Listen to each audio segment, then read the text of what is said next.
Pakal's ascension to the throne in 615 AD came during the most critical time for Palenque. With no direct heir, the elders of Palenque had turned to an outsider, a royal who lived outside the kingdom named Lady Sakkuk. Now she returned to Palenque with her adolescent son, Pakal. The future of Palenque hung in the balance as the young boy was crowned king by his mother. He was just 12 years old. She sort of kept the throne warm for him for over 10 years while he was growing up. As the young king grew into adulthood, Pakal had to deify himself to legitimize his rule. He declared his mother to be the living embodiment of the first mother, who created humans and the gods. He then was the son of a goddess, an exalted position that removed any question of his legitimacy. He was almost certainly a charismatic fellow. He had to have been. He had no power base. He had to do it almost on pure charisma and determination. As a Johnny-come-lately, as someone who needs to prove himself, he's going to be as splashy as possible. And so he constructs the most gaudy buildings imaginable. He's establishing all sorts of new architectural patterns. To authenticate his lineage, Pakal set off on a building spree to revitalize his battered kingdom. One of his first orders of business, the renovation and expansion of the royal palace, an impressive structure that sits in the heart of the main plaza. More than 70,000 square feet, the palace would become a maze of galleries, chambers, stairways, courtyards, and tunnels, and was designed to reflect his ideas of grandeur. At first, Pakal's architects, like those throughout the Maya world, employed what is called the corbelled vault to support their soaring structures. Now, this was a pretty straightforward structure where a series of lines of stones of ever-decreasing height are laid on top of each other. So it forms really a kind of inverted V shape with a row of capstones along the top. But the corbelled vault left something to be desired. This basic construction limited interior space and light and forced architects to build walls wider than even the space it enclosed. Driven by a determined king, Pakal's engineers now looked for solutions to this problem. What the Palenque designers succeeded in doing was lightening the weight. They produced sort of honeycomb structures on the top of these buildings. They could make their spans wider, area, more light could come in. These innovations reduced the stress on the load-bearing walls, creating a more open and inviting feel than the traditional Maya buildings. Over 60 years, Pakal's builders became the best in the New World.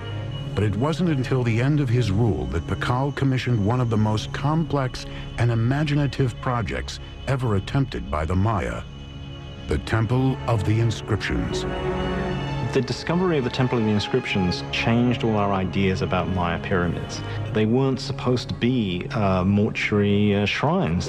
Inside, along a stairway leading down to the tomb, engineers built a psychoduct, or hollow tube. It's a conduit that allows someone on the top of the pyramid to speak into this speaking tube, and eventually you would be able to presumably communicate directly with Pakal in his tomb. This 20-ton sarcophagus was built to last an eternity. This actually had a lid which was rolled off to one side, and there was a cavity for his body to be put, so that when he eventually did die, the door was sealed and the stairway was blocked. His architects and sculptors designed a coffin rich in symbolism, portraying the resurrection of Pakal in the afterworld. Royal scribes were ordered to draw a grid to accommodate 640 glyphs that would tell the story of Pakal's reign. Many Maya pyramids don't leave much textual record on them. The opposite is the case in the Temple of the Inscriptions. Everything about it, from these huge tablets on the summit to the information inside, proclaims that this is the final resting place of the founder of one of the great Maya dynasties. In 683, during Pakal's 68th year as king, the 12-year-old boy who grew to be one of the great Maya rulers died at the age of 80. He was covered in red cinnabar and adorned in lavish jewelry. A jade mask was placed over his face. Though the legacy of Pakal the Great would be hard to match, his son had been waiting on the sidelines for nearly 50 years. With the clock ticking, he would launch a series of building projects harnessing the laws of physics and Mother Nature. In 1985, Pakal's burial mask was stolen from a museum in Mexico. Fortunately, 4 years later, the mask was recovered. 684 AD, the mighty King Pakal has engineered Palenque to be one of the finest Maya capitals ever known. After 68 years on the throne, his body is buried in a tomb that rivals those built for the Egyptian pharaohs. Now it is up to his son to build upon his father's legacy and cement his own reign.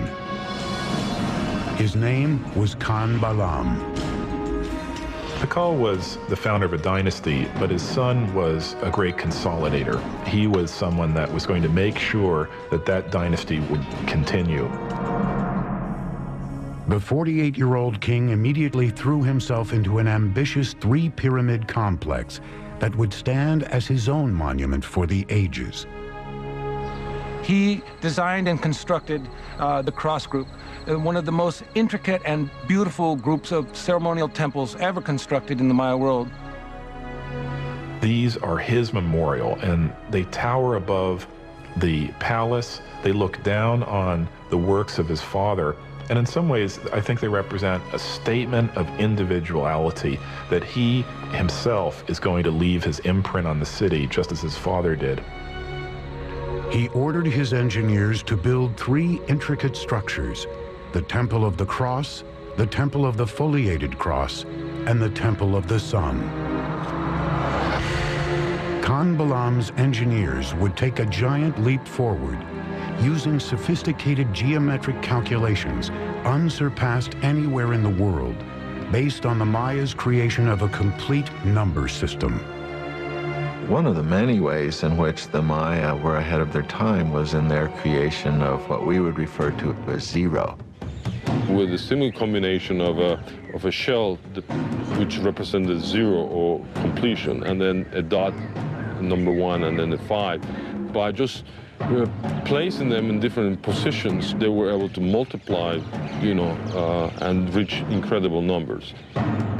The Greeks and Romans were tremendous engineers, theologians, historians, and so forth, but were very limited by their mathematical system because they didn't have a zero. So here you have the irony that they were able to produce great public works, philosophy, and whatnot, but are really pretty lousy mathematicians compared to the Maya.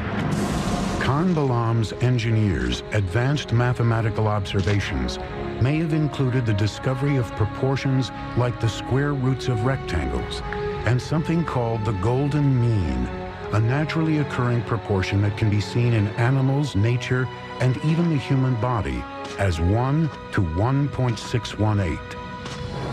Measure a person from his head to his belly button, and then from his belly button to his feet, you get a proportion very close to 1 to 1.618, the golden mean. Some scholars believe this proportion has been appearing in structures for thousands of years at places like the pyramids of Giza in Egypt and the Parthenon in Greece. Da Vinci's Vitruvian Man is a study of this proportion, and some even say he painted the Mona Lisa using this ratio in her features. With nothing more than some sticks and a cord, Khan Balam's engineers may have been able to measure the square roots of rectangles.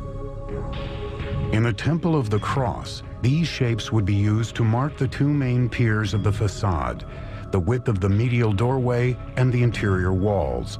The golden ratio can be seen in the rear chambers and the base of the structure, with the side wall as 1 and the back wall as 1.618.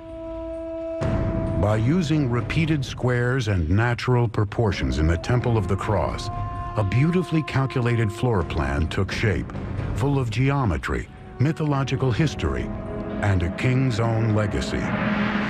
But not all engineering in Palenque was done with an eye on the afterlife.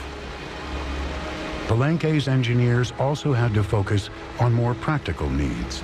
One of the names of Palenque is La Camha, which means place of great waters.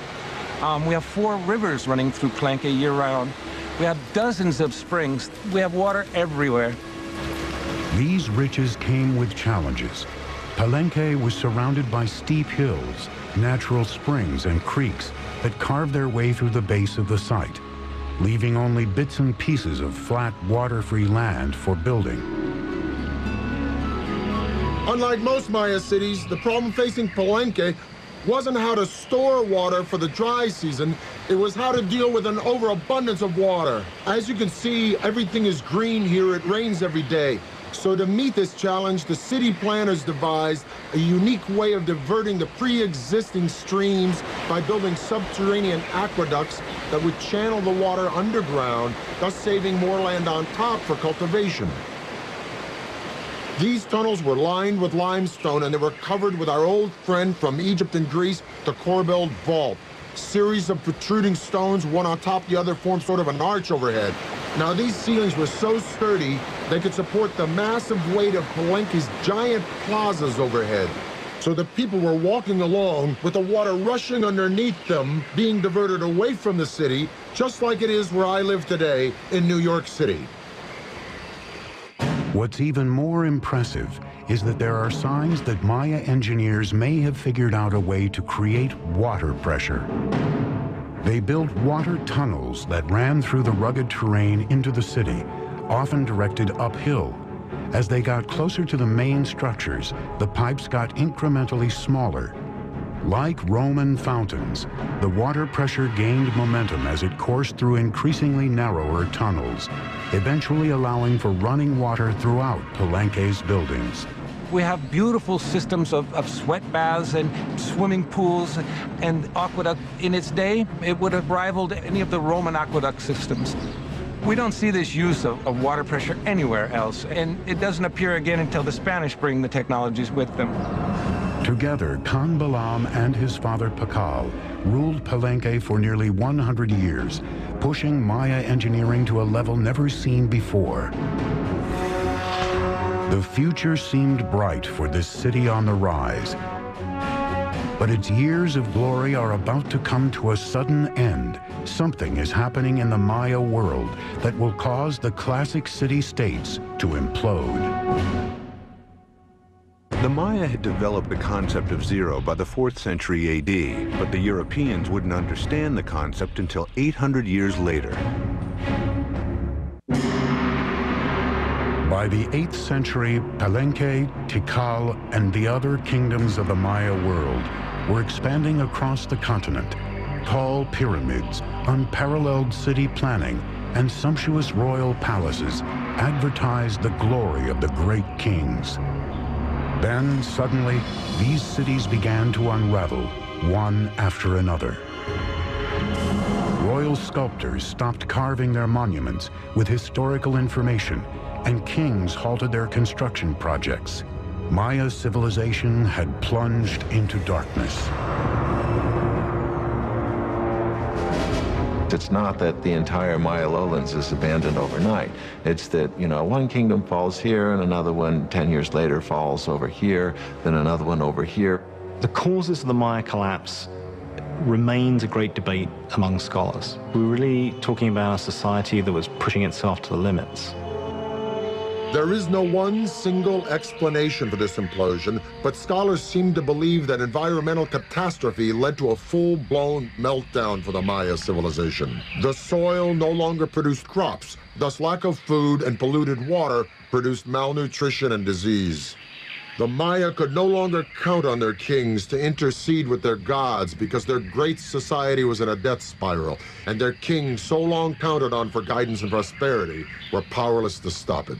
So sadly, but slowly and surely, the people voted with their feet, and the ancient Maya left their beautiful cities forever. There were no signs of mass graves. They did not vanish. Where did the millions of Maya go? If you wanted to go